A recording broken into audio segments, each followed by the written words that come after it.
Araç piyasası yani gerçekten son bir yıldır yani çok kötü bir düşüşte. Çok yükseldiği için bayağı şu an düşüşte, kimse fazla almıyor araçları yani.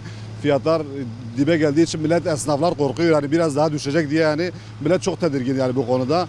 Yani piyasa şu an çok durgun. Bu banka kredileri için de yani kapanmış diye yani kimse araçları fazla sormuyor yani bu durumda.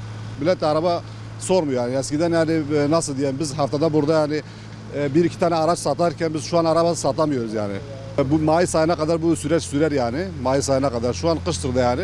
Ama Mayıs ayına kadar ben diyorum bu yani durgunluk devam eder yani. Abi piyasalar valla şu an iyi değil.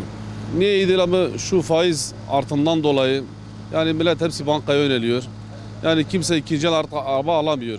Mazot pahalıdır, bir sigorta olmuş 1-10 milyar paradan başlıyor kardeşim. Millet artık gerçekten araba binilmez özel bir durumu olmuş araba artık. Yani binmek çok özel bir şey olmuş yani artık araba. Yani, duruma gelmiş abi. Kimse araba alamıyor. Biz bunların bir düzenleme gelmesini istiyoruz yani. Bunlara bir çare bulunmasını istiyoruz kardeşim. Millet artık çok zor durumdayız biz yani.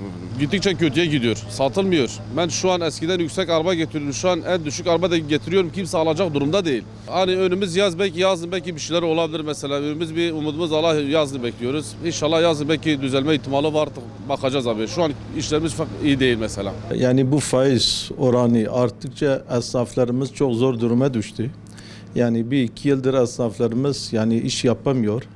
Yani çok galerci arkadaşımız işi bıraktı. Hatta kiralarını bile çıkartmıyorlar. Yani bundan dolayı yani devletin bize bir el atması lazım. Yani genel esnaflar hep zor durumdalar. Hocam araç piyasaları çok geriledi yani. Araçlar fiyatlar çok düşmüş. Yani piyasa allak bullak olmuş. Yani esnaflarımız iş yapamıyor, kiralarını çıkartmıyor, masraflarını karşılamıyorlar. Yani gerçek esnaf zor durumdadır. Yani bu faiz oranı da yükseldiğinde piyasa tam olmuş yani şu an. Evet. Yani ne yapacağımızı biz de bilmiyoruz. Yani yapabilecek başka iş de yok. Çok esnaf arkadaşlarımız işi bırakmış, dükkanlarını kapatmışlar. Yani devletin bu esnaflara bir el atması lazımdır yani hocam. Araçların tekrar hareketlenmesi için faiz oranı düşmesi lazım. Yani faiz oranı düşmedikçe araba piyasası yükselmez benim bildiğime göre. Yani bu faiz oranı yani esnafların işi gittikçe zorlaştırıyor.